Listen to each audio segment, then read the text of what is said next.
Hello again. I'm Dr. Harriet Hall, and this is Lecture 6 in a series of 10 lectures on science-based medicine. The topic of this lecture is naturopathy and herbal medicine.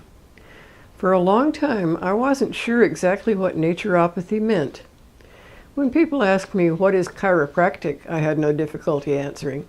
But when they asked me what is naturopathy, I found it very hard to explain. I finally realized it wasn't my fault. It was the fault of naturopathy, because naturopathy is so vague and incoherent. Here's how naturopaths define themselves. Naturopathic medicine is a distinct primary health care profession emphasizing prevention, treatment, and optimal health through the use of therapeutic methods and substances which encourage the person's inherent self-healing process, the vis medicatrix naturae. Now, the words I highlighted in red take us out of the realm of science and reality. There is no one inherent self-healing process. There are lots of different physiologic processes that repair wounds and maintain the status quo of various different physiologic systems by various different mechanisms. The term vis medicatrix naturae comes straight out of the pre-scientific concept of vitalism. The idea that there's something like a soul or a vital spark that has to be added to matter to create life. Vitalism was long ago rejected by both philosophy and science. Science accepts that life is an emergent property of physical and chemical processes. Naturopathy is a mixed bag, and that's why it's hard to pin down, but it's loosely unified by these principles: avoidance of drugs and surgery, use of natural treatments, emphasis on prevention, and vitalistic philosophy. It claims to be based on science, but it's inconsistent with mainstream science-based medicine. It offers some sensible advice about nutrition, exercise, and so on, but it's riddled with quackery. Science-based medicine is unified. It has one standard of practice based on the best available evidence. Naturopathy is so nebulous that it allows its practitioners to believe and do almost anything. If the same patient went to 5 naturopaths, he would very likely get 5 completely different diagnoses and treatment regimens. Some credit Hippocrates as the first naturopath, but modern naturopathy was invented by a man named Benedict Lust. Here he is in the flesh. Near the end of the 19th century, he got sick, and he thought he had tuberculosis, but he probably didn't. Anyway, he went to Germany, and he was treated with a water cure, and he became enamored of natural treatment methods. In 1901, Lust purchased the rights to the word naturopathy from a man named John Scheele, and he founded the first naturopathic school. He advocated massage, hydrotherapy, herbal medicine, avoidance of caffeine and alcohol, and nude sunbathing. He was arrested 19 times during his career. I wonder how many of those arrests were for practicing medicine without a license and how many were for public nudity. The heyday of naturopathy was the early 20th century. At the peak of its popularity, naturopaths were licensed in 25 states. Now, the year 1900 was a dividing line. Before that, you stood only a 50-50 chance of benefiting from an encounter with a conventional doctor. They were just as likely to harm as to help. So it's easy to see the attraction of naturopathy. But as the 20th century progressed and mainstream medicine became more effective, people lost interest in naturopathy. By 1958, it was only licensed in 5 states. Now it's had a resurgence with the CAM movement. Today it's licensed in 17 states, and in 2 states, naturopathic doctors have full prescribing rights, in Washington and Oregon. Licensing legislation has been repeatedly introduced in at least 10 more states, and these attempts have repeatedly failed, as many as 10 times in a row. Naturopathy was recently delicensed in Idaho, and it's still prohibited by law in 2 states, South Carolina and Tennessee. In the remaining 31 states where it's not either licensed or prohibited, naturopaths can theoretically be convicted of illegally practicing medicine without a license, but that seldom happens. What do you call a naturopath? Well, if a naturopath has a degree granted by an accredited school of naturopathy, he's authorized to use the title Doctor of Naturopathic Medicine, or ND. In Arizona, he can call himself a naturopathic medical doctor, or NMD. In other jurisdictions, naturopathic doctor, naturopathic physician, or naturopath. If he has no degree or a degree in traditional naturopathy from unaccredited correspondence courses, then he can call himself ND in states where the title of naturopath or ND is not protected and can be used by anyone. But in states that license naturopaths, he can't use the title. Some people say that ND stands for not a doctor. There are 5 accredited schools in the U.S. and 2 in Canada. Accreditation only means that the school meets certain administrative standards. It doesn't mean that what's taught is valid or even that it has any connection to reality. And naturopaths are in charge of accrediting their own schools. The prerequisite for admission is an undergraduate education with an emphasis on science. The curriculum lasts for 4 years. They claim that it contains more basic science than MD's, but it also includes nonsense like homeopathy, iridology, color therapy, colon therapy, and aromatherapy. Naturopathy students get no hospital experience with seriously ill patients, and they have no experience with prescription medications. You can get a non-accredited naturopathy diploma from a correspondence course. In a typical course, there are no admission requirements beyond a high school diploma. There are 15 installments with a total tuition cost of $3,195. It typically takes 2 years to complete. The curriculum includes no science to speak of. There are classes on things like Bach flower remedies, reflexology, aromatherapy, applied kinesiology, and homeopathy, and lots of bogus diagnostic tests. There are no instructors to answer questions.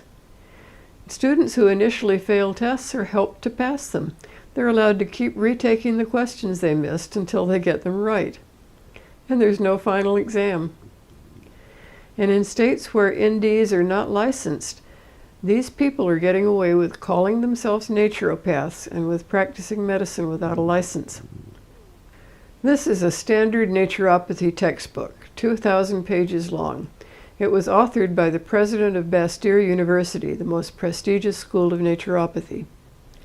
Arnold Relman, former editor of the New England Journal of Medicine, reviewed the 1999 edition of this textbook, and he found that it covered only 70 health problems listed in alphabetical order, in contrast to medical textbooks that list hundreds of diseases organized systematically.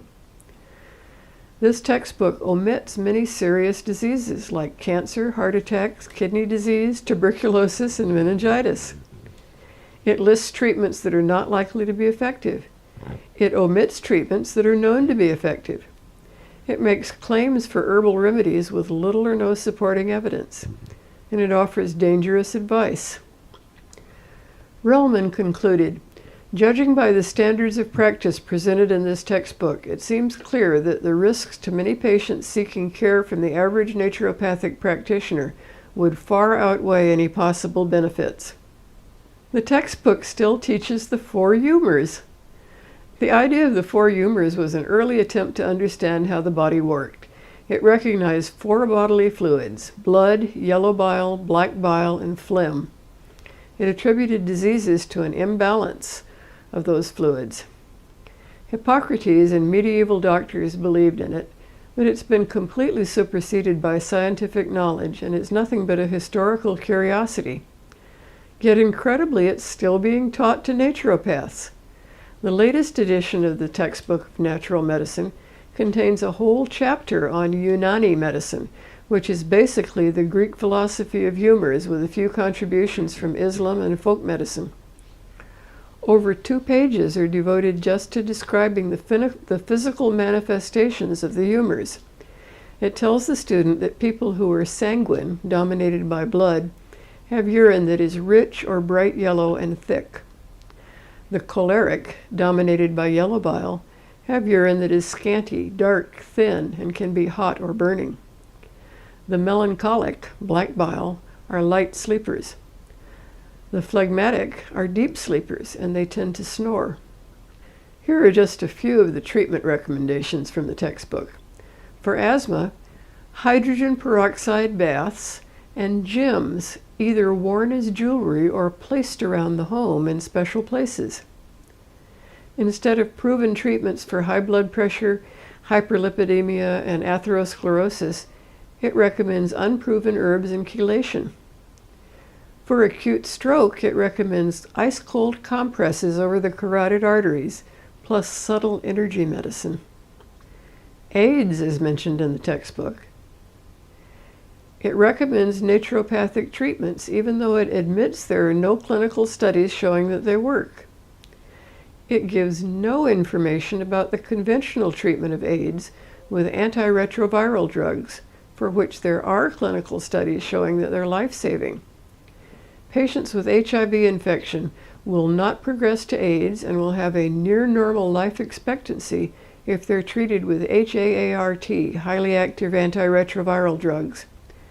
Naturopathy students are not taught about those effective drugs, and yet they're treating patients who have HIV. There is an AIDS research center at the premier naturopathic school, Bastyr. Here's what they recommend for treating AIDS. St. John's wort and garlic, both of which happen to interfere with antiretroviral drugs. Acupuncture detoxification auricular program. Whole body hyperthermia. Adrenal glandular. Homeopathy. Cranioelectrical stimulation. Digestive enzymes. Colloidal silver. And nearly 100 more dubious remedies. All of this is quackery, and they don't recommend the antiretroviral drugs. Naturopathy students may be taught a lot about science, but they're also taught that homeopathy is valid, that dissolved oxygen can be absorbed through the skin in appreciable quantities, that sugar in the diet translates to sugar in the ear, that golden seal cures streptococcal pharyngitis, that wet compresses can abort an evolving stroke, that swallowed whole enzymes somehow escape digestion and home in on arthritic joints, that the iris contains a homunculus, a representation of the whole body that is the key to diagnosis of disorders throughout the body, and that craniosacral rhythms exist and can be manipulated to improve health. In 2011, a Canadian group reviewed websites of naturopathic clinics to see if what they offered was science-based. The answer was a resounding no. Most clinics advertised quack treatments like homeopathy, detoxification, hydrotherapy, and chelation. And they offered quack tests like electrodermal testing, live blood cell analysis, hair analysis, and so on. The reviewers concluded what they advertise as their core services paints a picture of a profession that has embraced practices that are remarkably unscientific. Despite this reality, many claim that their services are evidence-based and scientific. Naturopathy claims to use natural treatments, but how natural are these? Supplement pills, IV infusions, minor surgery, homeopathy, electromagnetic and mechanical devices, acupuncture? Here are the basic principles of naturopathy. First, do no harm. Physician as teacher. Treat the whole person. Prevention. The healing power of nature. And treat the cause. Naturopathy can hardly claim to own these principles. They're just the same principles of good medicine that we were all taught in medical school. 1. First, do no harm. Primum non nocere. That's been a foundational principle of all medicine since the ancient Greeks. Naturopaths seem to interpret this as, don't give drugs because they might have side effects. That's not what it means. It means that we should make sure our treatments don't do more harm than good. And of course, that's exactly what doctors do. We look at the risk-benefit ratio for every treatment, and we only use a treatment when we're convinced that the benefits outweigh the risks. And naturopaths don't really apply this principle. Many of their treatments have never been proven to work, and they've never been tested for safety. Some of the things they do have been tested and have been proven to cause some degree of harm without providing any benefit. To me, first do no harm means don't use untested treatments, because without testing, you have no way of knowing that they won't do more harm than good. 2. Physician as teacher. Physicians have always been teachers. The very word doctor is derived from the Latin word for teacher. Doctors have expert knowledge that they share with patients. They teach patients about their illness and about how to stay healthy. Naturopaths teach patients things that are not true. They share beliefs about things that aren't based in reality. And they teach that certain things have been proven effective when they haven't. 3. Treat the whole person. That's exactly what we're taught in medical school. To look at the patient not as a body with a disease, but as an individual person with a history, a psychology, belief systems, a family, a job, a lifestyle, finances, an environment, and so on. The standard medical history form includes a section for social history that reminds the doctor to consider everything about the patient that might have an impact on health, from psychology and lifestyle to family and finances. In a sense, naturopaths really don't look at everything about a person because they neglect some of the basic aspects of scientific knowledge about the patient's physiology and biochemistry. 4. Prevention. Doctors would always rather prevent a disease than treat it. Conventional doctors invented prevention, and they've always held that prevention is the best cure. They've always emphasized vaccines and screening tests, advice about diet, exercise, alcohol, tobacco, etc. And naturopaths don't practice what they preach. Their patients are less likely to get effective prevention measures like vaccines and screening tests, and they're more likely to catch vaccine-preventable communicable diseases. Naturopaths certainly haven't demonstrated that what they do is effective in preventing disease. Here's an example of what passes for preventive medicine in the world of naturopathy. When a patient asked a professor at Bastyr, "So, what can I do to lower my risk of getting breast cancer?" He answered, "Keep your breasts happy and healthy. Love them and yourself. We often develop illnesses because of our own unresolved feelings and lack of love for ourselves. Deal with any unresolved maternal, nurturing, and relationship issues so they're not lurking in your breasts." That's not only nonsense, but it amounts to emotional blackmail, to blaming the victim. 5. The healing power of nature. Treatments don't heal the body heals itself, and MDs have always known that. Antibiotics aren't meant to heal the lungs and pneumonia. They're meant to kill the bacteria so the lungs can heal themselves. Science-based treatments facilitate known physiologic healing processes by rational means. Naturopaths try to facilitate a mythical vitalistic healing force, the vis medicatrix naturae, by irrational means. And they can't even begin to explain the mechanism by which their treatments might work. 6. Treat the cause. They say MDs just treat symptoms. We treat the underlying cause. Wrong. This stupid mantra is a vile, false accusation that we hear all the time from alternative medicine sources. Doctors treat the underlying cause whenever possible. They don't just treat symptoms and give painkillers for appendicitis and cough syrup for pneumonia. Naturopaths fool themselves into thinking that they're treating underlying causes when they're really only treating symptoms. The people who accuse doctors of not treating the underlying cause are often the ones who think all disease is due to one bogus underlying cause, like subluxations or disturbances of qi or poor diet. Medicine recognizes all these real underlying causes of disease. I showed this list before in Lecture 2. I won't go over it again. Naturopaths invoke a few simplistic, unproven, and often fanciful causes. They include toxins, which to them means most pharmaceuticals, widespread food allergies, dietary sugar, fat, and gluten, inadequate vitamin and mineral intake, epidemic candidiasis, yeast infection, vertebral misalignment, intestinal dysbiosis, and imbalances of qi. Naturopaths seem to think that all of these cause disease by interfering with the vis medicatrix naturae. How would they know? By what mechanisms could they interfere with it? How could naturopathic remedies remove that interference? Most of these causes are nothing but fairy tales. Naturopathy can kill. I'm going to tell you 3 very sad stories. Little Lori Atikian died when she was only 17 months old. She'd been perfectly healthy up until the age of 9 months. When she died 8 months later, she was nearly bald, covered with deep red rashes, so emaciated that paramedics thought they were being tricked by being given a doll to treat. A naturopath had been treating her with royal jelly, herbal concoctions, and an electric vitalizing machine.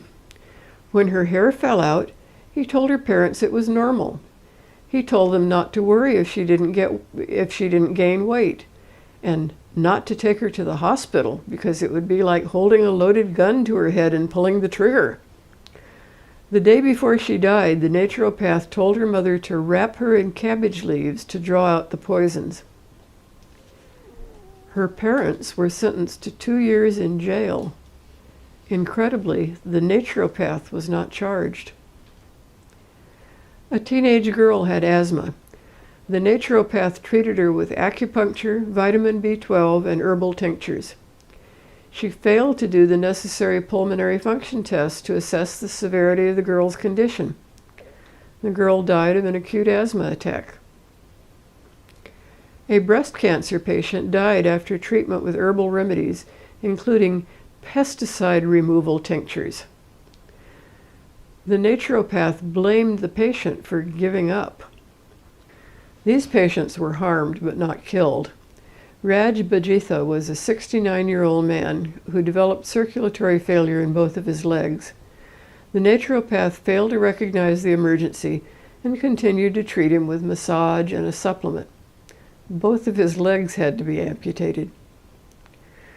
Ruth Conrad had a bump on her nose. The naturopath told her it was cancer. He treated her with a black salve, also called cansema, a thick paste that destroys tissue. When her face became painful and red streaks started running down her cheeks, he explained that the lines were a good sign because they resemble a crab, and cancer is a crab. Within a week, a large part of her face sloughed off. It took 3 years and 17 plastic surgeries to reconstruct her face. Here's what naturopaths do that is different from what science-based medicine does. They spend more time with patients. They show a real interest in them as persons, and they ask about all aspects of their life. They use unproven treatments and pretend they have proof. They use disproven and fantastical treatments. They disregard science in favor of anecdotes. In fact, many of them see evidence-based medicine as an ideological assault on their belief in vialistic and holistic principles. They try all kinds of combinations of remedies without any rationale for doing so. They can't take care of patients who are really sick and need to be hospitalized. They don't have the knowledge or experience to recognize an emergency. In a survey, when they were asked about a 2-week-old infant with a fever, only 40% of naturopaths said they would send her to the emergency room. The rest didn't know that a fever in a child that age is a medical emergency that requires immediate hospitalization. The one good thing on this list is spending more time with patients. And good science-based clinicians want to do that, and they can make a lot better use of the time. Naturopaths love to engage in the sport of doctor bashing. They seem to think that if they can prove medical doctors are bad, that will prove that naturopaths are good. That doesn't follow. It's a failure of logic called the tu quoque fallacy. They say that scientific medicine doesn't have all the answers. Well, of course science doesn't have all the answers, but it's looking for answers with scientific research. And where science doesn't have an answer, naturopathy doesn't either. They say conventional medicine is dangerous, and sometimes it is. Treatments that have effects have side effects. We consider the risk-benefit ratio, and it's usually more dangerous not to treat. They say that only 15% of conventional medicine is evidence-based, and that's not true. 76% of what doctors do is supported by some form of compelling evidence. 37% is supported by gold standard randomized controlled trials. Stephen Novella, who's an academic neurologist, has estimated that 99% of what he does is either supported by studies or by rational guesses based on good scientific principles. And as I said before, the 15% is based on a misunderstanding of an old study that has been thoroughly debunked. There's a link to the article that debunks the myth in the course guide. In integrative medicine clinics, sometimes naturopaths work alongside medical doctors. I think this is in direct violation of the AMA Code of Ethics, which says, "It is unethical to engage in or to aid and abet in treatment which has no scientific basis and is dangerous, is calculated to deceive the patient by giving false hope, or which may cause the patient to delay seeking proper care." Here are some of the reasons patients find naturopathy attractive. Natural sounds good. Naturopathy offers hope, simple explanations, and answers. Unfortunately, these are usually false hopes, imaginary explanations, and wrong answers. They may have had a bad experience with medical doctors. They may be afraid of the side effects of drugs. Naturopaths spend more time with patients. Patients may want diet and lifestyle advice. They may be influenced by New Age fads, and it may cost less. But paying less for a treatment that doesn't work is false economy. Not treating at all would cost even less than naturopathic treatment, and it might be just as effective, and it might have fewer side effects. Licensing boards were established to protect the public by ensuring that practitioners are qualified, but that doesn't always work. There was a scandal surrounding the Arizona Naturopathy Board exam. Initially, none of the 18 applicants scored the necessary 75%. So they kept adjusting scores upward and eliminating questions to let the candidates pass. The board gave full credit for about 1/6 of the questions that they decided were too difficult. One applicant got full credit for 90 incorrect answers. And of course, even the correct answers on these exams are likely to be incorrect by scientific medical standards. These two groups evaluated naturopathy, and both of them recommended against licensing naturopaths. The Australian Committee of Inquiry found naturopathy very difficult to define and was unable to find any clear-cut statement capable of adequately describing the activities of this group of practitioners in such a way that any expectation of their behavior as consultants could be predicted by a patient. They found inadequate education, many quack diagnostic and therapeutic methods. The HEW report found that naturopathic theory and practice are not based on the body of basic knowledge related to health, disease, and health care, which has been widely accepted by the scientific community. The scope and quality of naturopathic education do not prepare the practitioner to make an adequate diagnosis and provide appropriate treatment. Naturopaths rely heavily on natural herbal remedies, so let's look at herbal remedies. Here's a short history of medicine. 2000 BC. Here, eat this root. 1000 AD. That root is heathen. Here, say this prayer. 1850 AD. That prayer is superstition. Here, drink this potion. 1920 AD.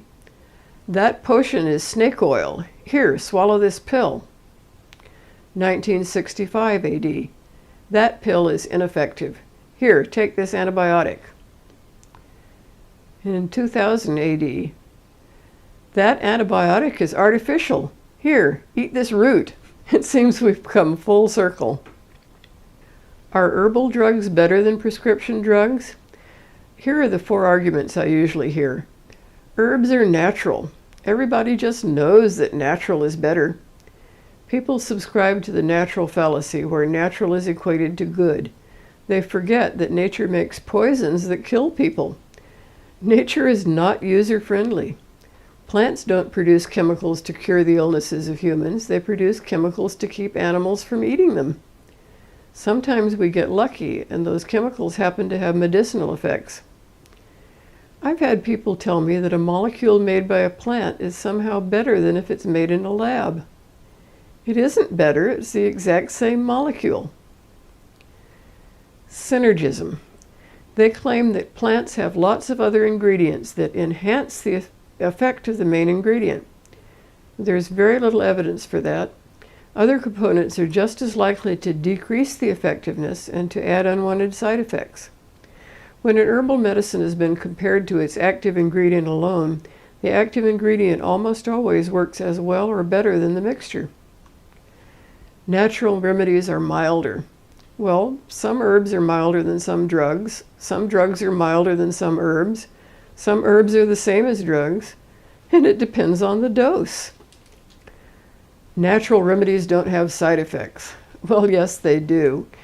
They may seem to have fewer side effects only because no one has systematically looked for side effects. There's the ancient wisdom fallacy. They'll tell you an herb must be safe because it's been used for centuries. But side effects could easily be missed. Remember thalidomide? For several years they thought thalidomide had no side effects, and then they belatedly made the connection with birth defects. Now, that kind of connection would not have been noticed by ancient herb doctors who only saw a few patients and didn't have modern means of communication or gathering statistical information. If you think herbal medicines are milder, let me tell you about the ephedra plant, also known as mahuang. It's been banned in the US, but you can still buy it online. It has these 3 active ingredients: ephedrine, pseudoephedrine, and phenylpropanolamine. Ephedrine is a prescription drug that is only approved for injection. Pseudoephedrine is Sudafed. It's been banned by the International Olympic Committee. Phenylpropanolamine, or PPA, is a drug that was once sold over the counter. It's no longer available in the US, and it's been banned in many other countries because it can cause strokes. So ephedra is not milder than these pharmaceuticals. It is these pharmaceuticals with some other stuff thrown in. The effect depends not on whether you're getting it in the form of an herb or a pharmaceutical, but on how much active ingredient you're getting. Herbs are certainly milder if you're getting a lower dose, and they may be stronger if you're getting more than you think. This pretty flower is a foxglove. It grows wild in the forests of the Pacific Northwest where I live. The whole plant is toxic. It causes dizziness, vomiting, irregular heartbeat, and hallucinations or delirium, and it can kill you. If you give a small dose of foxglove leaf, you can avoid the toxic effects and help patients with heart disease. But it was hard to know how much to use because the strength can vary with the soil the plant grows in, the time of the year the leaf is collected, or the way the extract is produced. Pharmacology came to the rescue. Scientists isolated the active ingredients and learned their exact chemical structure. And then they improved on it. Synthetic derivatives like digoxin work better than foxglove leaf and were safer. The dosage is critical with foxglove because the therapeutic dose is dangerously close to the lethal dose. With prescription digoxin, we can measure the blood level of the drug, and we can treat an overdose with a specific antidote. We couldn't do that with an herbal formulation. So you've got to ask, why would anyone want to give up artificial digoxin and go back to natural foxglove leaf? My colleague David Gorski says, herbs, when they work, are adulterated drugs. Which herbal medicines work? Well, some of them are untested or inadequately tested. Some have been tested and found not to work, but are still used anyway. Some have been tested and found to work, but even those are not usually the best choice. The manufacturers and sellers of natural medicines don't give you much information. They don't provide package inserts, and the information on the labels is pretty skimpy. But the information is available if you know where to look. This is the source I rely on, the Natural Medicines Comprehensive Database. I think of it as the Bible for information about natural medicines. It's published by disinterested parties, and it's complete and non-judgmental. It tells you everything: other names for the same drug, what people have used it for, the safety rating, effectiveness rating, mechanism of action, adverse reactions, interactions with herbs and other dietary supplements, interactions with drugs, interactions with foods, interactions with lab tests, interactions with diseases or other conditions, dosage and administration, comments, and it also lists references for all the books and published studies that it relied on for the information. It's a great resource, but unfortunately both the book and the online subscription are rather expensive, and the average consumer doesn't have access to this kind of information. I wondered what the chances are that a random natural medicine is safe. So I went through the book and I tabulated the ratings. Now remember, they're rating the safety of the pure medicine in an appropriate dose. And when you buy an herbal medicine, you have no guarantee that you're getting a pure product or that the dose on the label is accurate. They rated 38% as likely safe, 25% as probably safe, 6% as possibly unsafe, 8% as likely unsafe, 4% as unsafe. But here's the scary thing. There was insufficient information to rate the safety of 21% of them. So taking one of those medicines is a bit of a crapshoot. This is the tabulation of effectiveness ratings. 5% were rated as effective, 6% as likely effective, 26% as possibly effective, 2% as possibly ineffective, and less than 1% as ineffective. There was insufficient information to even provide a rating for a whopping 60% of natural medicines. Will further studies show that more of these products are effective and safe? Probably not very many of them. Keep in mind that only a small percentage of promising pharmaceutical drugs that make it to the clinical trial stage ever make it to the market. Very few are rated both safe and effective. And almost all of those are vitamins and minerals that are also available as prescription or over-the-counter medicines approved by the FDA. Are naturopaths experts in natural remedies? Dr. Kimball Atwood chose 13 natural remedies at random, and he compared what the major naturopathy textbooks said about them to what the Natural Medicines Comprehensive Database said. Only a few agents recommended by the naturopathy textbook were rated by the NMCD as possibly effective. Some were rated as likely ineffective, and the vast majority were rated as insufficient reliable information to rate. For example, vitamin C was recommended for 100 indications in the textbook, but was rated as possibly effective for only one of those indications in the NMCD. Naturopathy textbooks accept animal and test tube studies, and they minimize the dangers and safety concerns. The real danger lies in replacing conventional treatments with unproven remedies. Here are some of the possible disadvantages of herbal medicines. They contain unwanted components. In addition to the active ingredient, they contain other chemicals that may provide no benefit and may cause unwanted side effects.